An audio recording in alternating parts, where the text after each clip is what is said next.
Bueno, buenos días a todos. Soy Ezequiel Casañe.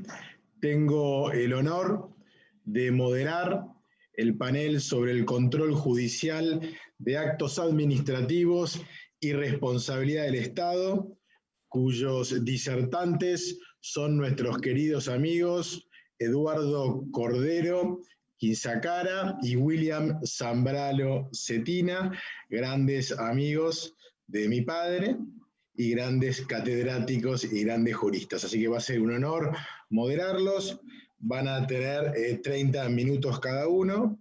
Y es para mí también un honor, por supuesto, participar de este seminario digital internacional de Derecho Administrativo en homenaje a mi querido padre Juan Carlos, el profesor Juan Carlos Casañe. Yo no voy a referirme a mi padre desde el punto de vista académico, eso quizás es lo que más se conoce. Sí quisiera aprovechar este espacio para contarles que yo estoy profundamente agradecido por no solo haberlo tenido a él como padre, sino por las enseñanzas, tanto personales como jurídicas y académicas, que me ha brindado con toda generosidad, como también le ha brindado a un gran número de administrativistas de nuestro país. Mi padre es muy querido en Argentina, también por supuesto en América, y eso se debe principalmente, además de su intelecto, a su generosidad, que no siempre se da. Él ha armado cátedras, ha dedicado tiempo a formar con un criterio, de libertad de opinión que pocas veces se encuentra. Y eso también tiene que ver con su generosidad. Y en el plano personal, como nota de color, sepan todos ustedes, sepa la audiencia, que el profesor Juan Carlos Casañe es padre de 7 hijos, y créanme también que ha podido compatibilizar su pasión, que es el ejercicio de la profesión, la producción jurídica y la enseñanza académica, la ha podido compatibilizar con la formación de una familia. Así que, padre, estoy muy agradecido, y por supuesto que estoy muy agradecido también con nuestro queridísimo amigo, el doctor Fabio Medina Osorio, que desde este instituto ha podido hacer un homenaje más que merecido. Me cabe en las generales de la ley, les pido disculpas, pero quiero decir que estoy orgulloso del padre que tengo y orgulloso también de todos los amigos aquí presentes que le realizan este homenaje. Así que muchas gracias, Fabio, muchas gracias a todos los profesores, al profesor Javier Barnés, a Tomás Ramón Fernández, Eduardo, querido William, Carlos Ari, Jorge Danó, bueno, Pablo Perrino aquí, Augusto en Uruguay. Es un placer poder homenajearlo a mi padre en esta oportunidad.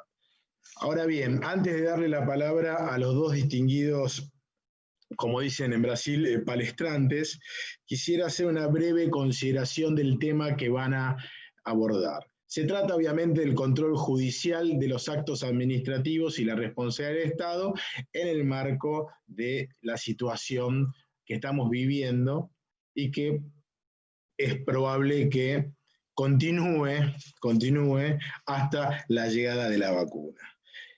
Esto que en muchos países es algo bastante inusual, en Argentina no lo es tanto. Nosotros estamos acostumbrados, lamentablemente, a vivir en situaciones de emergencia. Esto que está sucediendo con la pandemia es una típica situación de emergencia, donde nos encontramos con normas de emergencia que restringen derechos en pos del bien común. Y ahí comienza todo lo que es la teoría del derecho de emergencia, en el sentido de que se trata o se debiera tratar de normas transitorias que, si bien restringen derechos, no pueden desnaturalizarlos. Nuestra disciplina, el derecho administrativo, creo que es la disciplina más importante en este momento para entender, comprender, limitar y regular estas normas de emergencia, junto, si se quiere, al derecho constitucional, una ciencia un poco, digamos, más abstracta que la nuestra, pero hermana, en fin, ¿no? Y ahí nos vamos a encontrar con el famoso tema de la discrecionalidad administrativa, el control judicial de esta discrecionalidad a través de lo que el profesor español Javier Barnés ha escrito, y es una de las referencias en esta materia, que es el tema del control de la proporcionalidad. Yo creo humildemente que el tema de la proporcionalidad es el eje central de todas las cuestiones del derecho administrativo vinculadas a la pandemia. Y en Argentina, en nuestro país, no se ejerce. Vemos, por supuesto, fallos de tribunales europeos, algunos con mayor extensión que otros, pero en nuestro país, frente a la pandemia y a lo que decía el profesor Barnés, la protección de la vida, prácticamente se ha dado un cheque en blanco respecto del control de la proporcionalidad, que es clave en estos momentos. Es inexistente el control de la proporcionalidad, no solo de la justicia, también del Congreso. Lo que aquí nos lleva a ver también, tratar de analizar si son normas legales, ¿no? Además de razonables. Aquí estamos ya a ¿cuántos meses de la pandemia? Más de 5 o 6 meses y seguimos dictando las normas por herramientas que dicta unilateralmente el Poder Ejecutivo. Son decretos de necesidad y urgencia. Pudo haber una urgencia al principio de la pandemia, pero no sé si es justificado mantener esta herramienta sin darle participación al Congreso para que también haga un control de proporcionalidad. En nuestros países está prohibida la arbitrariedad, pero solo vamos a lograr ese reconocimiento, esa garantía, a través de un control de proporcionalidad de todas las fases que nos ha enseñado el profesor Barnés en sus escritos. Y ahí vamos al campo de la responsabilidad del Estado, que está intrínsecamente vinculada. Obviamente, sin una adecuada responsabilidad del Estado, estos derechos y garantías se tornan abstractos, vacíos. El campo de la responsabilidad del Estado va a haber que verificar si se trata de actos, hechos del príncipe, actos regulatorios, lícitos o ilícitos. Y ahí en cada país tendrá sus propias consecuencias según cuál fuere.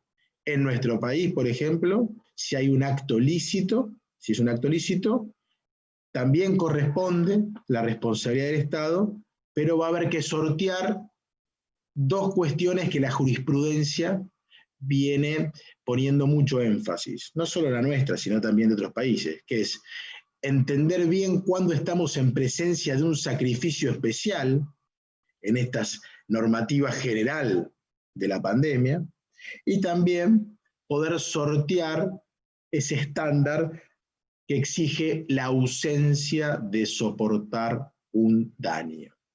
Estamos hablando siempre en estas cuestiones derivadas de la regulación o las limitaciones a raíz de la pandemia. Y el otro campo que creo que es clave, que tiene que ver con una responsabilidad del Estado concreta y precisa, es el tema contractual, ¿no? En los grandes contratos públicos, y ahí se impone, en un criterio que comparto, la necesidad de la recomposición del equilibrio económico-financiero del contrato, en la medida en que no se haya frustrado la finalidad o el interés de cada contrato.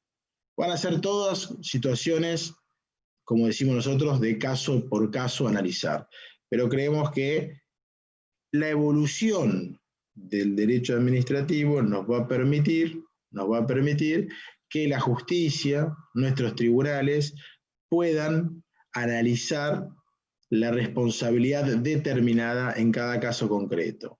El único problema que estamos teniendo, al menos en Argentina y en otros países, es que en cuanto a la proporcionalidad de las medidas, no hay control alguno. Con lo cual esto se va a traducir en demandas como no se puede frenar estos actos, porque la justicia no está actuando, en demandas de daños y perjuicios prolongadas en el tiempo, que después, como todos conocemos, termina afrontando la comunidad entera. Dicho esto, no los quiero distraer más. Lo importante son las conferencias de nuestros queridos amigos, Eduardo, que debe estar en Chile, y William allí en Colombia, si no me equivoco. Paso a, en primer lugar, disertará el profesor Eduardo Cordero. Eduardo Cordero es profesor de Derecho Administrativo en el Departamento de Derecho Público de la Pontificia Universidad Católica de Valparaíso, en Chile. Es doctor en Derecho por la Universidad Carlos III de España. Es magíster en Derecho Minero por la Universidad de Atacama, Chile, y en Política Territorial y Urbana de la Universidad Carlos III. Es también, asimismo, el miembro principal por parte de Chile de la Asociación Iberoamericana de Estudios de Regulación, conformando también su consejo directivo. Pero Eduardo, lamentablemente este es un currículum muy corto, tú tienes un currículum muy extenso. Eduardo es principalmente, además de un gran jurista, un gran compañero, un gran amigo de mi padre. Así que para mí es un honor, Eduardo, que estés presente en este homenaje. Tienes tus 30 minutos. Muy bien, muchas gracias, Ezequiel. Y en primer lugar, agradecer la presentación. La verdad es que yo creo que a esta altura colocar un currículum más extenso no se justifica frente a una actividad en donde lo que queremos hacer es homenajear quizás a uno de los grandes juristas de Latinoamérica que hemos tenido en el último siglo. Lo que estoy diciendo creo que con propiedad y no es un mero halago. Al profesor Juan Carlos Casañe, la verdad es que lo reconocemos no solamente por su trayectoria e importancia académica, por su influencia en la formación de grandes juristas, como se ha dicho acá, sino que además también por la generosidad, el hecho de poder compartir su conocimiento, de integrarse a grupos no solamente en el ámbito de Argentina, que lo sabemos bastante bien, sino que en el ámbito latinoamericano. Solo como experiencia personal, yo recuerdo que regresé de España luego de obtener mi doctorado el año 2002, el año 2003. En el año 2004 conocí por primera vez al profesor Casañe, porque jóvenes de aquella época, cuando lo éramos, nos reunimos en Valdivia para celebrar justamente la primera jornada de Derecho Administrativo que se hizo en Chile, ya vamos a la 15ª, y alguien contactó al profesor Casañe y él estaba cerca pero por Allende los Andes se encontraba justamente en el lado argentino, y él cruzó la frontera, recuerdo, con su señora en aquella oportunidad, llegó al seminario a Valdivia, participó con nosotros, y la verdad es que eso nos dio una emoción y una alegría de poder justamente conocerlo y luego compartir con él y de parar. Luego los derroteros del destino nos han permitido hoy día participar en todas las actividades que él ha ido desarrollando a través de ACIER, y lógicamente que necesitamos el día de hoy, más que rendirle un homenaje, darle un gran agradecimiento, repito, por su gran aporte. Alguien decía en alguna oportunidad que la gran contribución que se puede hacer en una república es justamente en el ámbito de la formación de gente que esté inspirada en los principios básicos del Estado de Derecho y, lógicamente, de lo que se hace a partir de la docencia, de la enseñanza, con los estudiantes que se están formando, pero no solamente con eso, sino con la gente que está investigando en el ámbito de posgrado, y yo creo que el nivel alcanzado por el profesor Casaña es que incluso muchos nos entendemos discípulos de él ya con la trayectoria y la experiencia que hemos tenido.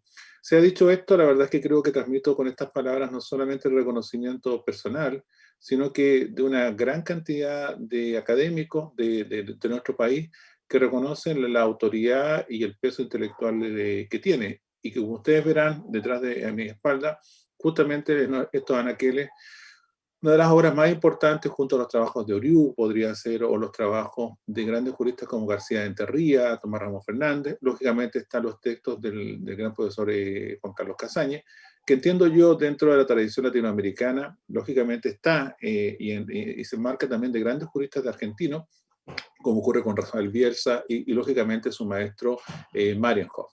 Así que sean estas palabras simplemente aquello. Mi presentación va a ser muy acotada, quiero colocarlo justamente en el contexto, voy a compartir con ustedes esta presentación en PowerPoint, que efectivamente el título del tema plantea creo que una cuestión que va a ser común a todos los ordenamientos iberoamericanos y que está sucediendo en la actualidad. ¿Qué va a suceder justamente con los temas de revisión de la legalidad de muchas de las actuaciones que ha realizado o han tenido los órganos de la administración del Estado? Y eventualmente, ¿qué va a suceder a propósito justamente de este control judicial respecto de las eventuales causas de responsabilidad del Estado?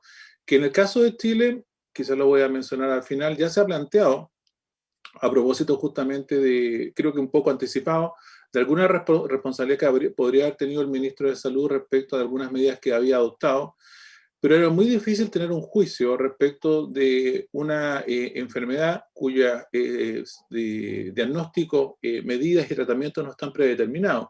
Solamente voy a colocar el ejemplo de que a Chile se le criticó bastante por no haber endurecido las medidas desde un comienzo, utilizó lo que se denominan cuarentenas dinámicas, es decir, iba caso por caso analizando, y parece que el tiempo ha dado un poquito la razón a la medida que se adoptó en aquel momento, entonces fueron algunos juicios apresurados que llevaron justamente al juzgamiento a nivel político de este exministro, que al final terminó cayendo por la incertidumbre que representaba la adopción de medidas. Y eso justamente coloca en una situación bastante dramática a la administración, porque tiene que tomar decisiones, adoptar medidas, y de hecho incluso el exministro reconocía que a veces se dieron algún tipo de recomendaciones, se dieron algún tipo de posibles vías de acción, pero que dada la contingencia era muy difícil muchas veces tener la certeza y era un riesgo haberlas adoptado. Y lógicamente ahí se plantea un tema bien interesante respecto de la apreciación de los hechos, pero sobre todo el impacto que puede haber ocurrido en la restricción de derechos y eventualmente de la responsabilidad. Muy brevemente, en el caso de Chile, se han planteado cosas que son bien interesantes y por lo tanto quiero un poquito mencionar en términos muy generales los desafíos ante la pandemia, pero luego vinculado con la pandemia, y acá quiero colocar un punto y acá me voy a centrar, es que hay varias medidas que se pueden adoptar, pero lógicamente uno de los grandes problemas se dio por un tema de carácter cultural. Tener confinadas a gente en ciudades, en regiones y en estados completamente, llevó a comportamientos que eran difíciles de controlar. Y la autoridad administrativa lo que utilizó fue la sanción administrativa como mecanismo de disuasión a través de un procedimiento y de un acto administrativo. Y esto, como lo voy a demostrar en Chile, ha dado lugar a una tremenda, tremenda discusión acerca de la forma de poder aplicarlo, porque nuevamente volvemos a la vieja discusión acerca de qué prevalece acá, si es el sistema penal o el sistema administrativo sancionador, y hay temas de discrecionalidad, de responsabilidad también que han derivado justamente de estas medidas. Y acá viene justamente el punto. Creo que esto puede ser un tópico porque se ha discutido desde hace mucho tiempo, pero si una medida que es declarada ilegal y causa un daño o perjuicio está necesariamente vinculada a un tema de responsabilidad del Estado, y a pesar de que uno tendría que partir de la base bajo la vieja concepción de la responsabilidad, en el sentido de que un acto que podríamos decir en principio es antijurídico, necesariamente debería generar responsabilidad, el tema ha dado lugar a discusión. Y voy a colocar algunos elementos, no con todo el detalle quizás, para compartir con ustedes un poco cómo se ha planteado la cuestión en Chile. Y luego haré un resumen justamente de las principales conclusiones de esta situación. Brevemente, repito, ¿cuáles son las medidas que se han adoptado en Chile que no son muy diferentes a las que pueden haber ocurrido creo que en otros países? La verdad es que cuando se dio en esta situación de emergencia, ya a fines del año 2019, a comienzos de año, el 2 de enero, se adoptó lo que se llama en Chile una alerta sanitaria, que son, en definitiva, medidas que no implican en principio privaciones o limitaciones de los derechos de las personas, especialmente de su libertad de tráfico o de movilización. Por ejemplo, se empezó a hacer un control de personas, especialmente aquellas que eventualmente pudieran tener la enfermedad. En Chile eso no ocurrió, sino que hasta la primera semana de marzo, pero sobre todo empezó un fuerte control de los pasajeros. ¿Ah? La verdad es que no fue tan fuerte como se esperó, luego los resultados fueron que quizás nos preocupamos mucho de las personas que pudieran haber estado en Oriente, particularmente en China o en otros países cercanos. Omitimos, por ejemplo, un control más estricto de la gente que había estado en Europa, y la verdad es que ahí nos dimos cuenta que mucha gente que había estado en Italia, por ejemplo, o en España, retornó a Chile, y ahí se produjo también quizás los primeros y principales focos. Pero luego ya en marzo, ya da el tema de los primeros casos de la expansión de la pandemia en Chile, se adoptó, como ocurre también en muchos países, un estado de excepción constitucional, que en Chile le denominamos estado de catástrofe. Lógicamente, esto abrió una serie de abanico de medidas que la autoridad podía adoptar. Entre estos casos era el toque de queda, pero comenzó con lo que se denominaron las cuarentenas y luego también los cordones sanitarios. Bueno, hacer la separación porque Chile hasta el día de hoy sigue en toque de queda a partir de las 10 de la noche hasta las 5 de la mañana del día siguiente. Pero además también hay algunas, primero fue casi todo Chile, luego algunas localidades fueron declaradas en cuarentena de acuerdo a los índices de contagio que tenían y sobre todo el tema del impacto de las muertes que pudieran haberse presentado.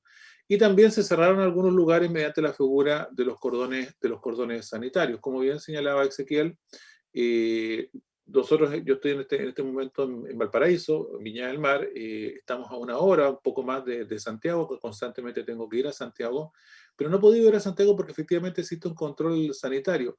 Primero fue para proteger a la gente de Valparaíso, porque los contagios estaban en Santiago, pero una vez que ya esto ha mainado en Santiago, resulta que ahora tenemos la provisión nosotros de ir a Santiago porque podemos contaminar a la gente que está en la capital. Entonces se dan este tipo de figuras de control sanitario. También se permitió el tema de requisiciones, pero fue como una herramienta que estuvo abierta, se discutió bastante, pero al final no ha operado. Principalmente ustedes seguramente lo han vivido porque había mucho insumo médico que se pensó que se iba a agotar rápidamente, hubo una emergencia, primero con las mascarillas que llevamos en Chile, los tapabocas, o también ocurrió también con todo este sistema de máquinas de respiración artificial que también generó bastante dificultad. La verdad es que se generó en ese momento un stock y fue bien particular porque Chile hizo varias compras vinculadas con este equipamiento y tuvo que hacerlos casi en secreto para evitar justamente indicar dónde iban a viajar porque ya había ocurrido en otros lugares que estos habían sido requisados en otros países. Y también se establecieron algunas limitaciones al derecho de propiedad que luego también voy a comentar. Lo particular, y ya justamente Javier Barnet también lo ha indicado, es que justamente se produce una mayor flexibilización, algunos dirán de degradación del ordenamiento jurídico, pero es lógico, en donde ya desaparece un poco del espectro de la ley simplemente hace remisiones amplias a la autoridad, estamos en el estado de excepción, y empezamos a utilizar una norma que uno no tiene muy claro si es una norma administrativa, pero si es un reglamento, si en realidad es una norma interna, que son los protocolos. Y los protocolos constantemente se van cambiando para determinar justamente el manejo de los contactos y qué se considera contacto estrecho y cuáles son las medidas de cuarentena, etcétera, etcétera. Y ahí hay una cosa que también lo menciono, que la verdad es que la autoridad lo mantuvo así, fue mantener las grandes empresas, las grandes compañías, especialmente Chile es un país de grandes compañías mineras, y por lo tanto se mantuvo el funcionamiento de estas compañías y se establecieron protocolos bastante estrictos y a mí me tocó verlo de forma directa, la verdad es que eso funcionó bastante bien, las compañías pusieron bastante de su parte y eso impidió por lo menos que la economía no sufriera un derrumbe tan grande como uno esperaba, porque la actividad minera es muy potente. Solamente lo voy a mencionar porque esto también, repito, ocurrió en otros lugares. Hay medidas legislativas, como por ejemplo, yo creo que han sido bastante positivas como mecanismos de protección del empleo, con subsidios que funcionan bastante bien. El gran desafío que todos sabemos es que en Chile, y me imagino que en muchos países más, no está regulado el teletrabajo en el sector privado, teletrabajo en el sector público, que plantea algunas cosas que uno dice que no es solamente la prestación de servicios, sino que también temas de responsabilidad que pueden ocurrir por accidentes del trabajo o con ocasión del trabajo, que eventualmente hay que saber si tienen o no cobertura y ese tipo de detalles que se pueden ir presentando. Y también ha existido bonos y financiamiento. Ya luego quizás, si alguien plantea la consulta, les puedo comentar a veces de los problemas que se dieron en esto. Este es el espectro general que podría señalar acerca de las medidas que se han adoptado. Pero, ¿cómo se controló?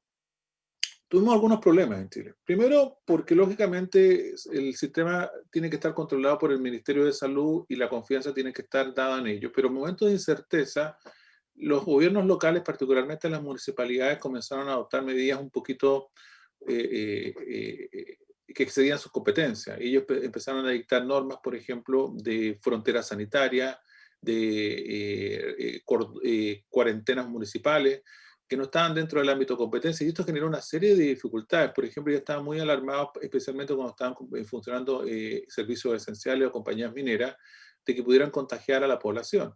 Estas medidas se adoptaron tempranamente en el mes de marzo y la verdad es que comenzar a impugnar cada una de estas medidas en particular generaba un enorme problema, especialmente si uno lo llevaba por la vía judicial, con lo que estaba ocurriendo. Pero por suerte fue la Contraloría General de la República la que rápidamente recuperó los antecedentes y en virtud de una potestad dictaminadora que puede ejercer, ordenó a las municipalidades que dejaran sin efecto todas esas medidas porque no solamente desde el punto de vista de un estado de normalidad constitucional, sino que también desde el punto de vista de un estado de excepción, todas las competencias estaban radicadas en el presidente de la República y especialmente de la autoridad sanitaria y además también eran materias que estaban fuera del ámbito de su competencia. Una cosa que fue realmente que impactó a Chile, y esto quizás pueda un poco llamar la atención. Usted sabe que en general en Chile el sector privado es bastante potente y por lo tanto también esto implica lo que algunos denominan una debilidad del sector público. Pero lógicamente lo que había que hacer en ese momento era enfrentar la contingencia en lo que se denominan las unidades de cuidados intensivos, de saber efectivamente cuántas camas habían disponibles. Y esto significó una medida inédita, yo creo que en los últimos más de 50 años que hay en Chile, que fue intervenir las clínicas privadas. Hay grandes clínicas privadas en Chile, son grandes, que son verdaderos hospitales que tienen una gran cantidad de médicos.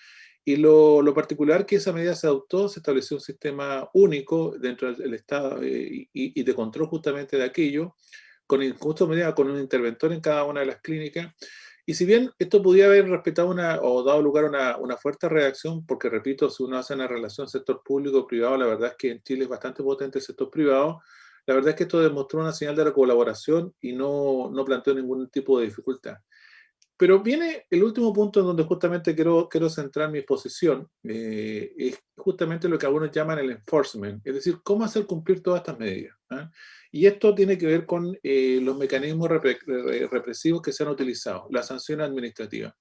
Y acá me van a disculpar, pero creo que es la oportunidad de colocar casos bastante singulares, porque tan pronto cuando se adoptaron estas cuarentenas y estos cordones sanitarios nos encontramos con algunas sorpresas. Por ejemplo, lo que llamamos las fiestas clandestinas, el tema cultural, a veces era difícil de controlar. Ahí dice, por ejemplo, y esto ya ocurrió a fines de septiembre, más de 1.000 detenidos porque empezaron a subir las fiestas clandestinas en lugares donde las personas se reunían sin utilizar las medidas de precaución mínimas. Pero llegamos a una situación que incluso pudo ser peor. El caso más conocido fueron de gente que vivía en la capital, en Santiago, y para evitar los cordones sanitarios utilizaban helicópteros y se trasladaron justamente a la costa, a lugares que son bastante conocidos, muy bonitos por lo demás, como es Cachagua, Zapallar, y fueron sorprendidos. En principio fueron sorprendidos 3 casos, pero luego se tomó y se hizo el conteo, fueron 37. Acá uno podría haber buscado el tema por la vía administrativa, pero también por la vía penal, porque hay normas del Código Penal que sancionan justamente aquellas conductas que pueden significar un peligro para la salubridad pública. Y ya lo voy a plantear un poquitito ese punto, pero se optó por la vía administrativa. De hecho, en el caso que estoy mencionando, se aplicó una multa al señor que viajó desde Santiago a Zapallar de cerca de 15 millones de pesos. Estoy hablando de cerca de $20,000. Solamente el viaje le costó, aparte de lo que implicó el helicóptero, una multa de $20,000. O sea, estoy hablando, efectivamente, son $20,000, casi exacto lo que estoy diciendo. Pero luego ocurrió algo peor. Ocurrió algo peor en donde se realizó una fiesta clandestina en un sector muy grande de Santiago, apartado, donde sorprendieron a cerca de 400 personas. Y la indignación de la autoridad llegó a tal punto que aplicó la multa más alta que podía aplicar en ese momento. En Chile son 50 millones de pesos, estamos hablando de $80,000. O sea, a la fiesta le costó $80,000 en este caso. Ahora bien, independiente de que uno diga, claro, son medidas ejemplarizadoras, son mecanismos punitivos que tiene de mano de la administración, pero dan cuenta de algunos elementos que son bien interesantes. Vuelvo al caso de los helicópteros, porque en paralelo también se abrió un proceso penal. Entonces la persona fue sancionada en sede administrativa y además también se abrió, repito, un proceso penal en donde hubo una formalización, que es una especie de procesamiento que se denomina en Chile, que por distintas razones al final se llegó a lo que se llama una suspensión provisional del procedimiento, pero aún también en sede penal se le obligó a llegar a un acuerdo reparatorio pagando una indemnización que fue mucho menor. Pero ahí ya se vislumbraba un problema de non bis in idem, es decir, sabe que la persona había ya sido sancionada en sede administrativa y fue llevado en sede penal, Y uno dice, no, es que en principio tiene que primar la vía penal, porque en definitiva él tiene la punición más grave, pero lo que ocurría es que en sede penal a lo más se podía llegar a una multa no tan elevada como ocurría en materia administrativa. Entonces ahí justamente dejaba o develaba unos quizás de los defectos del sistema. ¿Qué ocurre en Chile? En Chile el tema sanitario no está entregado centralmente al Ministerio de Salud, sino que son las autoridades regionales que dependen del Ministerio de Salud, pero que en esta materia tienen cierta autonomía o desconcentración, en realidad técnicamente le llamamos en Chile, que son los CRM de salud. Lógicamente estamos frente a un procedimiento y actos administrativos, es decir, se le llama en Chile sumario sanitario y su resolución es un acto administrativo con todos los efectos y problemas que eso puede plantear. Pero también es una legislación que viene de la época de la década de los 60. Entonces, como viene de esa época, yo tomo acá las palabras del viejo maestro Eduardo García Anterría. Era un verdadero derecho prebecariano. ¿Cómo lo ha aplicado la autoridad? Por ejemplo, no aplicaba el principio de culpabilidad, entendía de que las infracciones a la normativa sanitaria eran objetivas, derechamente. No había plazo de prescripción, y un dictamen de Contraloría decía de que si no había plazo de prescripción, estas infracciones eran imprescriptibles. Es decir, o sea, no respetar, por ejemplo, la cadena de frío, el etiquetado de alimento era tan grave como un delito de lesa humanidad, que no tenía ningún sentido, podríamos decir. Existía sobre repete, es decir, uno tenía que además también pagar la multa para impugnarlo judicialmente, si no, no era posible hacerlo. La multa, mire lo que les voy a decir, que todavía está vigente, que puede aplicar es aproximadamente, y esta es la relación que hice en cuanto a dólares, desde $8 hasta $80.000. Ese es el margen y lo tiene que ponderar la autoridad. Ella determinará si serán $1.000, si serán 10.000, 50.000 o 80.000, o pueden ser $8 como mínimo. O sea, solamente quiero colocar ahí que no hay criterios tampoco para determinar, y ahí juega un poco el elemento del control de la discrecionalidad con cierta resistencia por parte de la autoridad. Y no solamente puede resistencia a la autoridad judicial, que trata un poco de evitar de entrar a determinar el quantum. Y por último, también tiene otras medidas, como por ejemplo las clausuras y también revocar las autorizaciones de funcionamiento que ha ocurrido y también paralización de faena. Entonces teníamos varios elementos que estaban ahí dando cuenta. Hay un amplio margen de discrecionalidad, y el gran problema, que es un tema patológico que hay en Chile, es que el control está entregado a la jurisdicción común, que es un juez civil. No tenemos en Chile una jurisdicción contenciosa administrativa, así que podríamos decir esto son todos los elementos de una tormenta perfecta. ¿Se ha racionalizado? Sí, se ha racionalizado un poco esto. Por ejemplo, el año 2010 fue el Tribunal Constitucional que suprimió el doble repete porque señalaba que significaba una afectación del derecho de acceso a la justicia. Hay bastante jurisprudencia interesante. La primera sentencia, creo que fue la segunda, en donde se abrogó un precepto vigente en virtud de las nuevas facultades del Tribunal Constitucional. Luego el legislador, y esto no lo había mencionado, eliminó algo: la aplicación sustitutiva del apremio con privación de libertad, porque si la persona no pagaba la multa, la norma decía de que tenía que ser privada de libertad por un quantum en relación a la cantidad de días. O sea, y hay gente que era privada de libertad en su momento sin ni siquiera pasar por una orden judicial. Y además también se plantearon cosas bien interesantes en cuanto al control de la discrecionalidad con avances y retrocesos. Sobre todo, repito, sobre el monto de la multa, que repito que en algunos casos los jueces se atrevían a revisar el quantum de la multa en relación a la gravedad de la infracción, pero lo bueno fue que la propia autoridad administrativa, y esto es bien interesante, a través de normas internas fijó criterios de fijación de la multa en estas materias. Pero quiero centrarme en esto: ilegalidad y responsabilidad. La autoridad sanitaria puede adoptar medidas ilegales, sí. Una revocación de una licencia, una clausura. Han ocurrido casos en donde se ha clausurado establecimientos durante un largo periodo de tiempo, 6 meses, un año, y luego se ha declarado la ilegalidad y nulidad de la medida. Entonces, lógicamente, el afectado quiere además una reparación de patrimonial vinculado a aquello. Entonces, acá se plantea es si el acto ilegal, pero el acto formal, el acto administrativo ilegal, constituye falta de servicio. Y solamente mencionarlo, porque seguramente es un concepto bastante conocido, en Chile, por norma legal expresa, el régimen general es la falta de servicio. Nuestro problema en Chile no es que haya responsabilidad por falta de servicio, está, repito, como régimen general. El problema que tenemos, y ya va por otra línea, y ya se mencionó muy bien por Ezequiel, es qué pasa cuando la actuación es legítima, y por lo tanto ya no estamos hablando de falta de servicio. Pero cuando hay falta de servicio, no hay ninguna duda que hay responsabilidad, hay un elemento que en definitiva como lo que se denomina factor de atribución, que opera bien y así lo ha entendido la jurisprudencia. El problema es que cuando repito, esta falta de servicio puede subsumir el acto ilegal, y esa quizás es la gran pregunta. Porque al final, cuando uno utiliza, y la jurisprudencia chilena sigue mucho, en este caso, los conceptos clásicos del derecho francés, que la falta de servicio supone un mal funcionamiento, un funcionamiento normal del servicio cuando actúa de forma tardía, de forma indebida, o no actúa, debiendo hacerlo. Por lo tanto, los autores tienden a colocar dentro del concepto de actuación indebida la ilegalidad de un acto formal. Pero la Corte Suprema nos dijo algo. No necesariamente un acto ilegal constituye falta de servicio, ¿ya? Y esto ya había ocurrido. Cuidado. Entonces, separemos las aguas. Son cosas distintas, ¿ya? Son cosas distintas el tema de la legalidad objetiva y la ilegalidad de un acto, y otra cosa es el tema de la responsabilidad, que por lo demás, dice, se demuestra en las acciones. Uno, cuando ejerce una acción destinada a la nulidad del acto administrativo, pretende en definitiva que prime la legalidad objetiva frente al tema de la falta de servicio y la responsabilidad que busca una reparación de carácter patrimonial. Voy a ser muy sucinto en esto, pero solamente lo voy a dejar mencionado, puedo dejar después los pronunciamientos. Lo dice en estos términos: no toda ilegalidad constituye falta de servicio. ¿Por qué? Y acá viene lo curioso, dice, porque puede, por ejemplo, haber un error de apreciación, y por lo tanto un error de apreciación no necesariamente va a ser siempre falta de servicio.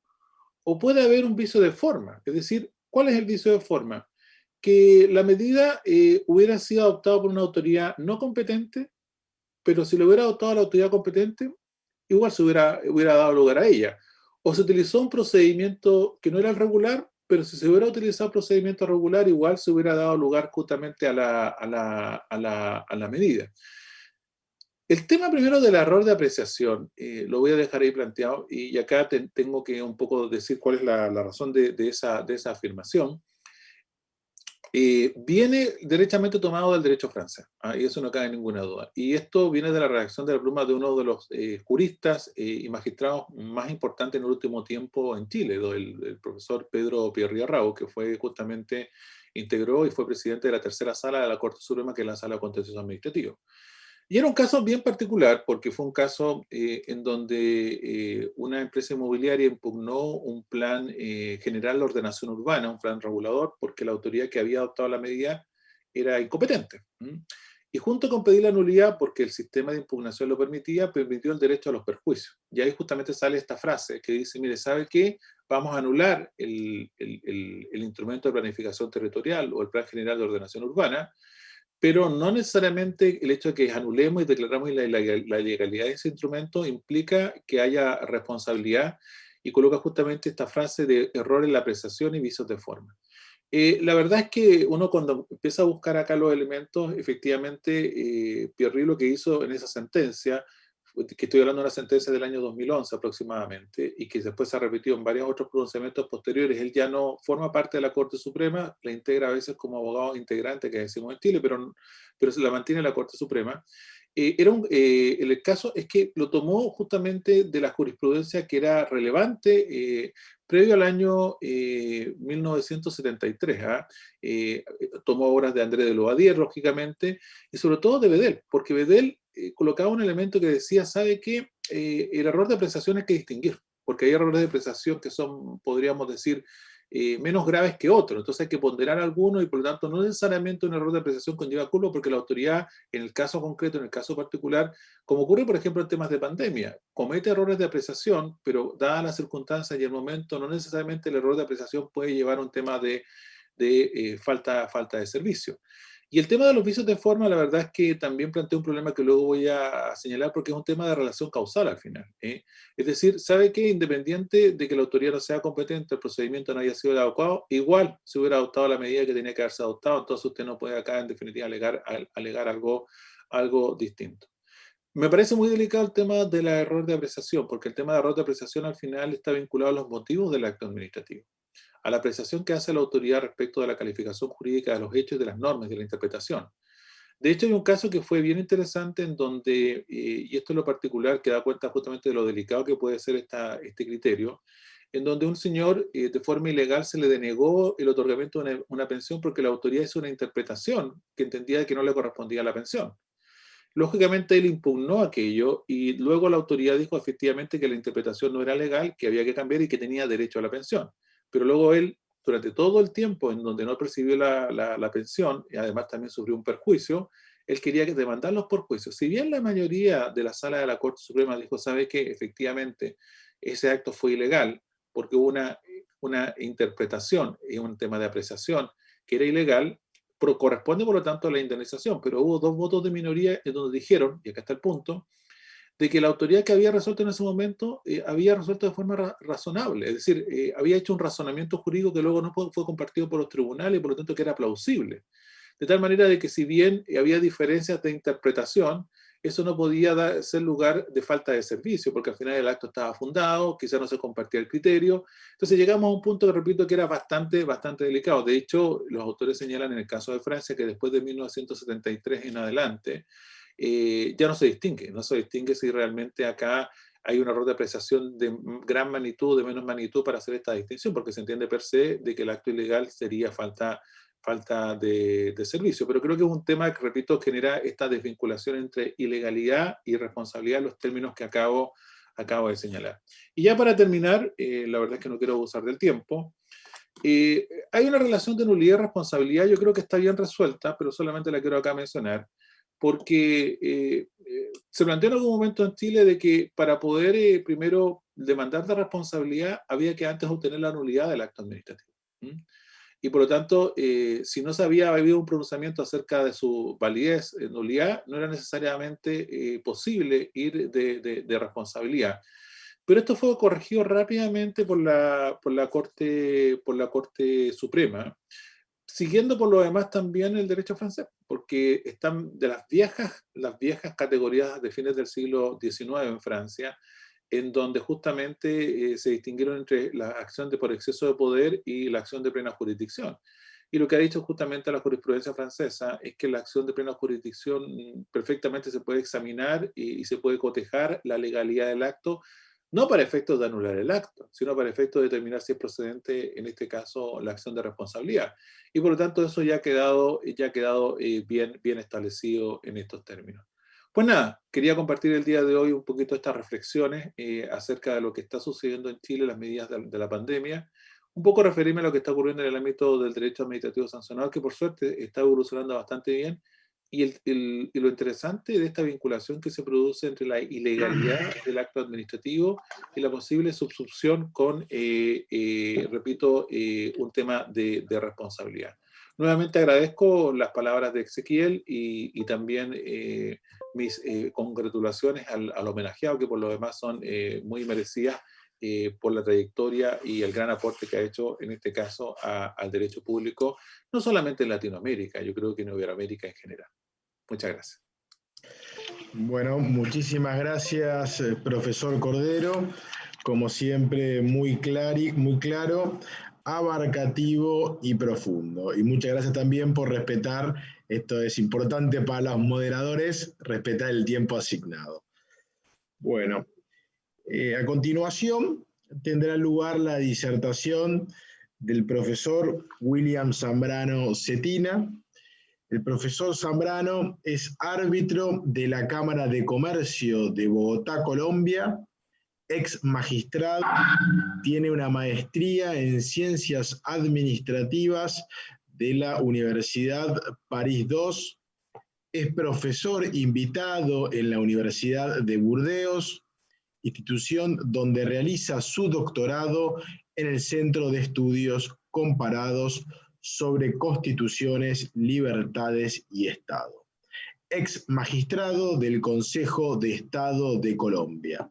Ex vicepresidente del Consejo de Estado de Colombia.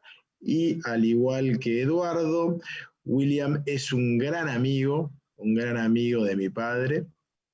Y William, sabés que nosotros tenemos muchísimos amigos en Colombia, pero tú eres uno de los preferidos. Así que los dejo con el profesor Zambrano, un jurista brillante que excede obviamente su país y tiene proyección americana e iberoamericana. Muchas gracias, William.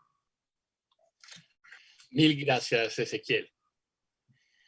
En primer lugar, quiero agradecer al Instituto Internacional de Estudios de Derecho del Estado, al ministro Fabio Medina Osorio, coordinador del evento, y a los demás organizadores por esta generosa invitación para participar en este homenaje al maestro Juan Carlos Casañ. Me siento realmente privilegiado de poder dar testimonio desde Colombia de toda la consideración y afecto que tenemos por el maestro Casañ, como lo muestra el hecho de que nuestras más importantes universidades y nuestra Academia Colombiana de Jurisprudencia le hayan otorgado los más altos honores, en reconocimiento no solo por su significativa obra, sino por sus generosas contribuciones en diferentes momentos de su vida al mundo jurídico de nuestro país. En lo personal, además, como señalaba Ezequiel, estoy generando envidias el día de hoy de ser el invitado a este homenaje cuando hay tantas personas en Colombia que quieren al maestro Casañ. Y es que sus reflexiones han sido siempre un importante faro para el análisis de los más importantes ejes del derecho público en nuestro país y en toda la región. Y, por supuesto, la actual situación de emergencia no ha sido la excepción. Apenas ayer, él pronunciaba en Buenos Aires una magistral conferencia sobre el significado del principio de separación de poderes en medio de estas circunstancias. Hace solo algunas semanas analizaba en un evento que organizamos aquí en Bogotá el estado de necesidad y la emergencia en la pandemia. Y hoy nos convoca a su homenaje organizado en Brasilia a una reflexión sobre el derecho frente a la crisis generada por el COVID-19, sus límites y la responsabilidad del Estado, y en particular en este panel sobre el control judicial de los actos administrativos al que quisiera a continuación referir. En efecto, mi modesta contribución a este homenaje consistirá en algunas anotaciones sobre el caso de Colombia en relación con el control judicial de los actos expedidos con ocasión de la pandemia. Quisiera compartir rápidamente la agenda que quisiera proponerles. Agenda en la que, luego de una breve introducción sobre la variada naturaleza de las herramientas en cabeza del Ejecutivo para enfrentar la pandemia y de las especificidades del control judicial de los actos expedidos por el Poder Ejecutivo en Colombia en medio de ella, quisiera luego analizar o dar algunos elementos sobre cómo ese control judicial de los actos expedidos por el Ejecutivo se dio en el marco del estado de excepción decretado por el gobierno, el estado de emergencia económica y social, y que estuvo al mismo tiempo acompañada de la declaratoria de una emergencia sanitaria decretada por el Ministerio de Salud. Y por eso intentaré referirme en primer lugar a las características de ese control, tanto del el ejercido por la Corte Constitucional de estos decretos legislativos, como al control automático ejercido por el Consejo de Estado de los actos desarrollados en función de ese estado de emergencia. Pero como se trataba no solamente de actos en el marco de ese estado de emergencia económica y social, sino de una serie de actos en ejercicio de las potestades ordinarias, normales, también vale la pena que les presente un interesante debate que se suscitó a propósito del control de esos decretos ordinarios, sobre todo porque se dio la particularidad de que estos decretos ejercidos o dictados en ejercicio de facultades ordinarias fueron los que más restringieron libertades de alguna manera, y entonces se planteó todo un debate sobre su control. Para luego, en una segunda parte, referirme a las posibilidades que ofrecen otras vías de control judicial de los actos expedidos por el Poder Ejecutivo con ocasión de la pandemia. Como veremos, hay en Colombia una batería enorme de instrumentos de control de la actuación de la administración, y en particular tenemos una figura en Colombia común en varios países, pero que en Colombia tiene particular énfasis, que es la acción de tutela y las acciones populares. Y por si faltara algo, entran en juego igualmente en el último tiempo la variable de convencionalidad, que puede tener algunas implicaciones. Ese es, pues, el plan de esta exposición que quisiera hacerles en este momento, reiterando que me siento un gran privilegiado en la medida en que, además, como de manera inmensamente generosa, el maestro Casañe lo señalaba hace un tiempo, él ha tenido la generosidad de considerarme dentro de sus amigos, y eso es un gran regalo que me ha dado la vida. Muy bien, en esta introducción vale la pena tener en cuenta que para enfrentar esta crisis, que en términos generales trajo, como en todo el mundo, grandes dificultades y una primera situación de incomprensión de lo que realmente estaba pasando y una cierta angustia. En todo caso, nuestro sistema jurídico tiene previsto una serie de mecanismos, tanto ordinarios como extraordinarios, para enfrentar este tipo de situaciones. Dentro de los mecanismos ordinarios, pues están, por supuesto, las facultades ordinarias de policía, en nuestro caso, señaladas directamente en la Constitución, que asignan al presidente de la República como jefe de Estado, jefe de gobierno y suprema autoridad administrativa, la competencia de conservar en todo el territorio el orden público y restablecerlo cuando fue perturbado. Y dentro de ese concepto de orden público, pues por supuesto, más allá de cualquier discusión teórica o doctrinaria, pues las autoridades han considerado que esta situación se enmarcaba dentro de ello. Tenemos un código de policía, la ley 1801 de 2016, recientemente una reforma reciente de un texto mucho más viejo. Este código de carácter preventivo, que busca establecer las condiciones de convivencia en el territorio, propiciar el cumplimiento de los deberes y obligaciones de las personas, además del ejercicio del poder, la función y la actividad de policía de acuerdo con la Constitución y el ordenamiento jurídico, y que le asignaba precisamente al presidente unas competencias específicas para situaciones en las que pudiera enmarcarse la situación planteada por el COVID. Por supuesto, una serie de normas contenidas en la Ley Estatutaria de Salud, que tiene esta por objeto garantizar el derecho fundamental de la salud, regularlo, establecer sus mecanismos de protección, y que a su vez asignaban competencias tanto al presidente como al ministro y en general a todo el sistema de salud. En general, normas en materia de desastres, normas en diferentes ámbitos de la actividad administrativa.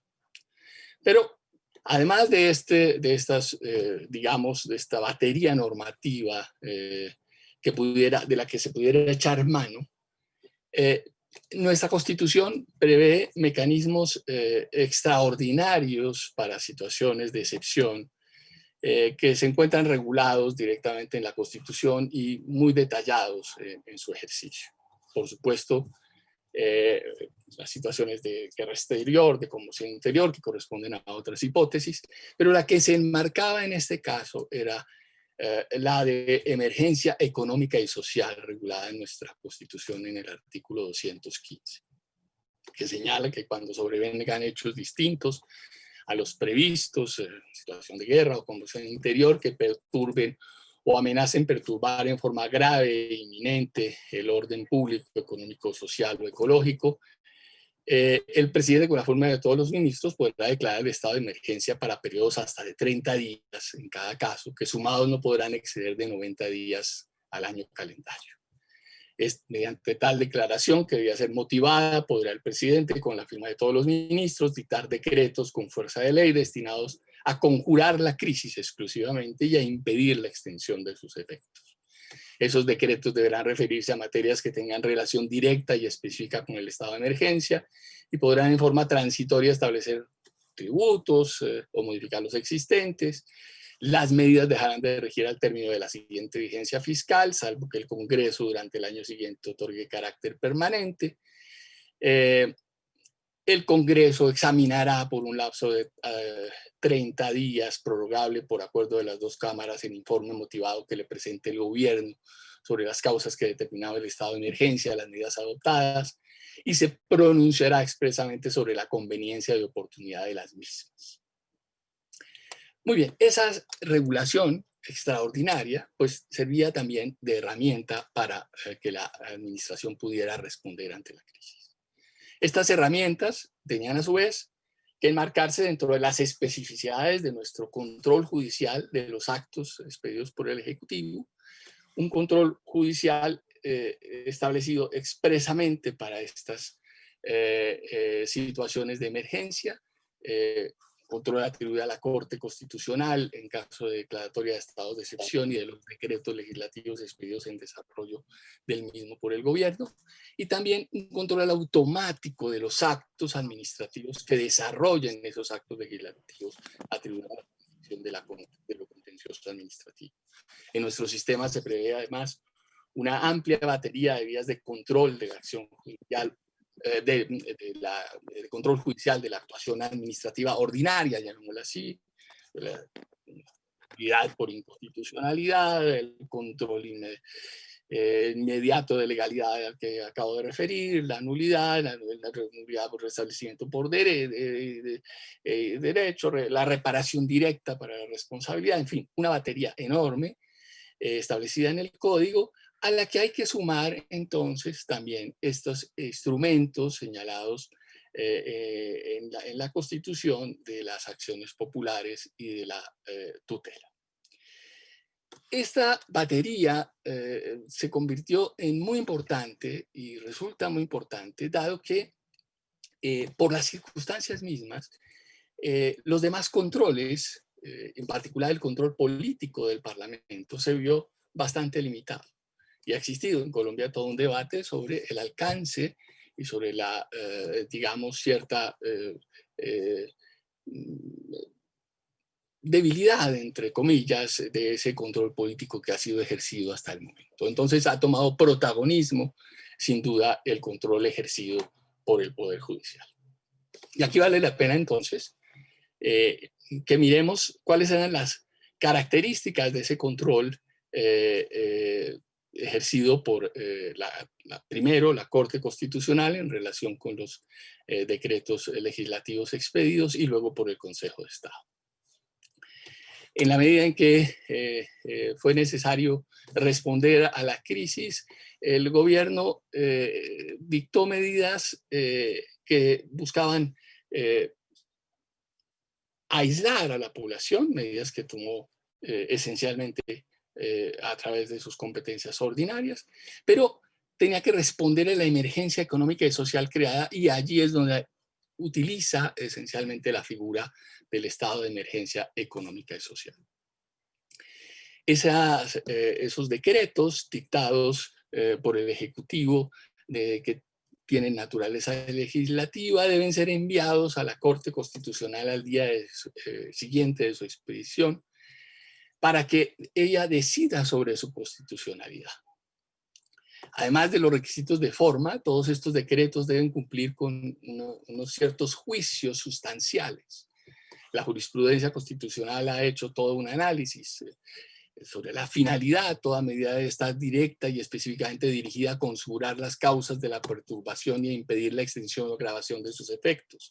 Conexidad, si las medidas tienen relación con las causas que generaron la declaratoria del estado de excepción. Motivación suficiente. El gobierno debe justificar la adopción de las medidas y particularmente si ellas imponen límites a los derechos constitucionales. Ausencia de arbitrariedad.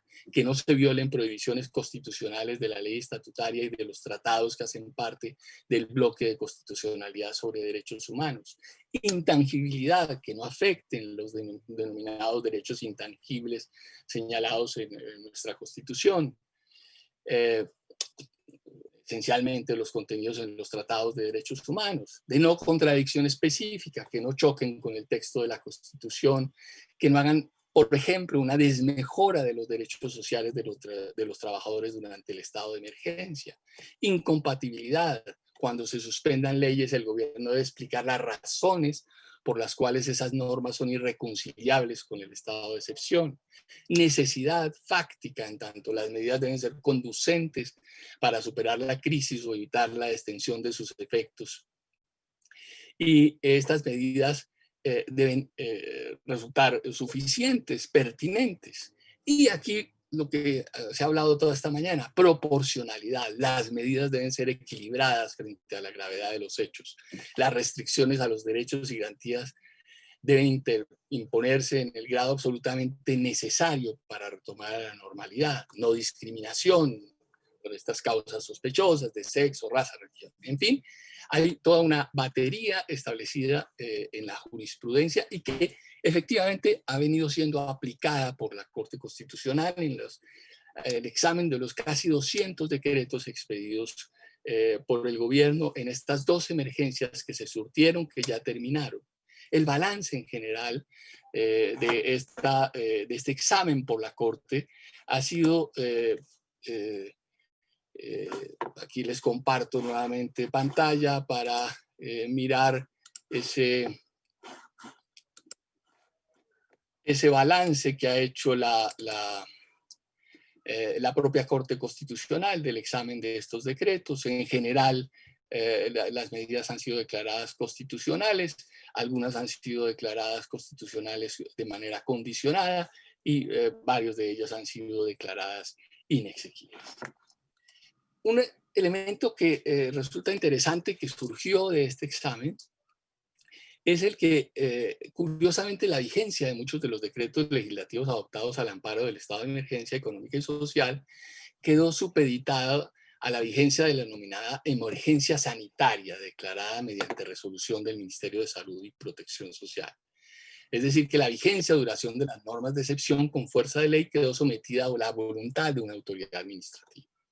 Al respecto, la Corte Constitucional avaló la constitucionalidad de esa cláusula sobre la base de que el artículo 215 autorizaba que las medidas adoptadas durante un estado de emergencia puede tener una vigencia permanente, salvo las de naturaleza tributaria, que solo pueden regir como máximo hasta la siguiente vigencia fiscal, que se trataba de un término indeterminado pero determinable, que corresponde a una facultad que en todo caso tiene unas causas objetivas, de manera que no tiende al simple arbitrio de la autoridad, y en todo caso esa declaración de emergencia sanitaria por parte del ministro quedaba sometido al control de la jurisdicción de lo contencioso administrativo. No obstante, pues llama la atención sobre que en nuestro sistema no se ha previsto la posibilidad para la Corte de revisar después de proferir el fallo la validez de las medidas legislativas en el tiempo. Ya aludían a esto en particular por lo que mencionaba Javier Barnés hace un rato sobre que ciertas medidas podían ser pertinentes en un determinado momento, pero no serlo en otros. Y aquí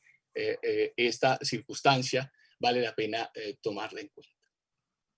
Un segundo control automático previsto en nuestro ordenamiento es el previsto en la Ley Estatutaria de Estados de Excepción por parte de la jurisdicción de lo contencioso administrativo, que los actos administrativos proferidos por el gobierno en desarrollo de esos decretos legislativos dictados en el marco de la emergencia tienen un control automático ante la jurisdicción de lo contencioso administrativo, ante el Consejo de Estado, ante los tribunales, según donde se profieren.